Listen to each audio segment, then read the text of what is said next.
Voilà, nous allons maintenant passer au prix quinquennal pour les sciences biomédicales 2020 qui a été attribué au Dr Pierre Clause, et c'est le professeur Agnès Noël, membre titulaire, qui va nous présenter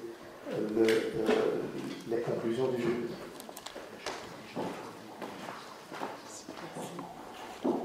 Mesdames, Messieurs, c'est avec un immense plaisir que je vous présente aujourd'hui en présentiel, en direct, le prix quinquennal 2020 qui a été octroyé au Dr Pierre Clause, que je félicite vivement au nom de tous les membres du jury.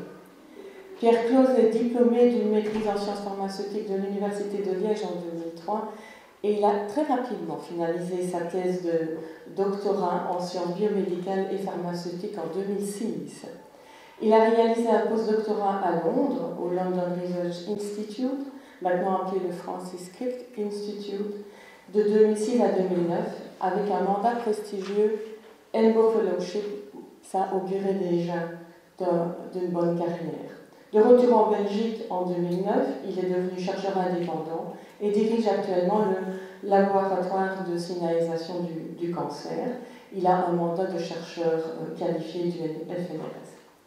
Le travail qu'il nous a présenté est un travail qui porte sur la régulation de la traduction des ARN messagers et plus particulièrement sur les modifications des ARN de transfert et comment ces modifications des ARN de transfert affectent la synthèse de protéines impliquées dans la transformation maligne. Il va vous l'expliquer en détail, mais sachez que pendant longtemps, toute cette régulation de la traduction de l'ARN messager et des ARN de transfert a été complètement occultée.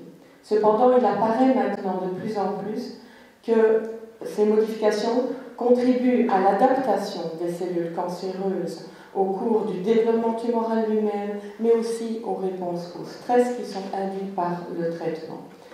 L'équipe du Dr Clause a démontré que la première base, si vous vous souvenez encore, la première base de l'anticodon des ARN de transfert, la base flottante, ou la base 34, fait l'objet de beaucoup de modifications post-transcriptionnelles qui vont assurer et optimiser une reprogrammation de la traduction protéique. Et ceci va se faire dans les cellules cancéreuses, associant à ces cellules cancéreuses un protéome qui va lui être spécifique et qui va lui conférer un caractère agressif ou résistant vis-à-vis des traitements. Et ce qu'a fait l'équipe du Dr Clause, c'est de décrypter justement les mécanismes moléculaires et les enzymes qui sont impliquées dans ces modifications-là. Il s'agit là d'un travail innovant et le candidat, pas le candidat, celui qui reçoit le prix, est un des principaux investigateurs dans ce domaine dans le monde. Sa contribution a un impact significatif dans un nouveau domaine de recherche. La valeur et l'originalité de son travail sont attestées par les publications dans des journaux prestigieux tels que Nature notamment, Journal of Experimental Medicine et bien d'autres, avec de nombreuses citations. Je suis vraiment extrêmement heureuse au nom des membres du jury de remettre ce prix quinquennal au Dr Clause. Je le félicite vivement et je lui souhaite plein succès pour la suite de ses recherches. Et j'en profite également pour féliciter son épouse qui le soutient certainement au quotidien. Merci.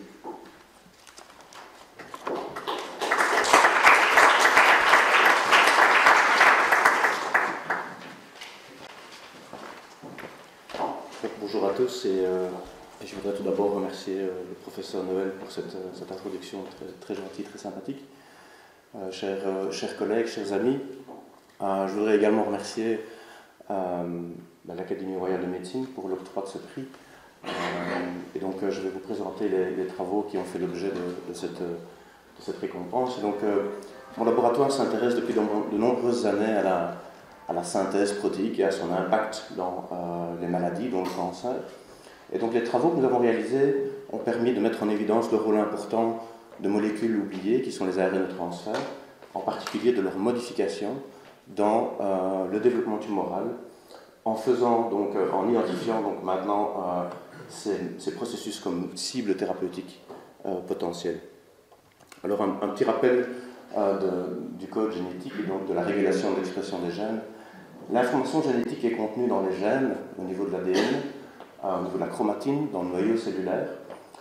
Et cette information est ensuite transcrite en ARN messager. Et l'ensemble des ARN messagers d'une cellule s'appelle le transcriptome. Et donc ces ARN messagers sont ensuite traduits en protéines. Et donc l'ensemble des protéines d'une cellule s'appelle le protéome. Et donc cette traduction fait intervenir un certain nombre d'acteurs, et donc fait l'objet de grandes régulations. Un de ces acteurs importants est la molécule d'ARN de transfert, qui permet vraiment de traduire le code génétique contenu dans les transcrits en un acide aminé contenu dans les protéines. Et donc les travaux de plusieurs équipes dans beaucoup de domaines ont démontré que cette étape de traduction était très très fortement régulée, et les dérégulations de ce mécanisme sont importantes dans des maladies, notamment dans des maladies comme le cancer. Alors pourquoi est-ce que la traduction est si importante? Ça provient d'une observation curieuse où en fait le monde scientifique s'est rendu compte qu'il y avait de grandes divergences entre le transcriptome, donc l'ensemble des transcrits d'une cellule, et le protéome, l'ensemble des protéines qu'elle exprime. Et donc cette divergence de contenu est en fait expliquée par une grande régulation qui fait intervenir la synthèse protéique et donc la traduction des ARN messagers. Alors comme je vous l'ai dit, les molécules importantes dans ce processus sont les ARN de transfert, et les ARN de transfert subissent un grand nombre de modifications qui sont catalysées par un grand nombre d'enzymes, et donc on découvre autour de ces ARN de transfert un monde à étudier et à explorer dans nos recherches. Dans le cadre de nos travaux au laboratoire, nous sommes intéressés aux modifications qui touchent vraiment l'anticodon, qui est vraiment l'endroit où la traduction va être limitante. Et donc on s'est intéressé à des modifications qui touchent l'anticodon, en particulier la base flottante, la position 34 de ces ARN de transfert. Alors, juste quelques mots sur la synthèse protéique. On a remarqué que la communauté scientifique a largement établi que de changements importants dans la synthèse protéique interviennent dans le cancer, et ça permet à la cellule cancéreuse d'exprimer des protéines qui lui sont essentielles pour sa survie, sa résistance à l'invasion, la métastase ou les proliférations. Et l'objet de nos travaux, en fait, a pu mettre en évidence le rôle important des ARN de transfert et de leur modification au niveau de la base flottante de l'anticodon dans cette reprogrammation de la synthèse protéique. Alors, très très concrètement, ce que nous avons découvert, c'est que dans le cas de cancer du côlon, par exemple, les enzymes qui régulent cette modification sont surexprimées dans des cas d'adénocarcinome du côlon. Et en utilisant des modèles de perte de fonction, des modèles murins, on a démontré que ces enzymes étaient dispensables pour le développement et la fonction de l'intestin en conditions normales, et devenaient essentielles pour le développement tumoral dans l'intestin. De la même manière, dans le cancer du sein, une histoire similaire, on a montré que ces enzymes étaient surexprimées dans des cas de cancer du sein métastatique. Et en utilisant un modèle de perte de fonction, modèle murin, nous avons démontré que ces enzymes étaient dispensables pour le développement et la fonction de la glande mammaire en conditions normales, mais devenaient essentielles dans un contexte de développement tumoral, et en particulier dans ce cas-ci, pour la promotion de métastases dans le cancer du sein. Et donc, les précédents travaux suggèrent que ces enzymes pourraient en fait devenir des cibles thérapeutiques intéressantes pour le traitement du cancer. Et nous avons en fait adressé cette question directement dans un modèle de mélanome, donc un cancer de la peau agressif et multirésistant. Et ce que nous avons montré dans ce travail, c'est que l'inhibition des enzymes qui modifient les ARN de transfert au niveau de la base flottante de l'anticodon permettait de resensibiliser des cellules de mélanome, des cellules de patients de mélanome, de patients devenus résistants à la thérapie ciblée. Et définissant par la même occasion cette nouvelle famille d'enzymes comme de nouvelles cibles thérapeutiques potentielles. Et donc en conclusion de tous les travaux que nous avons menés au cours des dernières années, suggère l'importance quelque part d'un mécanisme un peu oublié qui fait intervenir les ARN de transfert, en particulier leur modification. C'est un domaine de recherche qu'on appelle l'épitranscriptomique des ARN de transfert. Et on pense que cette modification des ARN de transfert pourrait en fait représenter une vulnérabilité des cellules cancéreuses.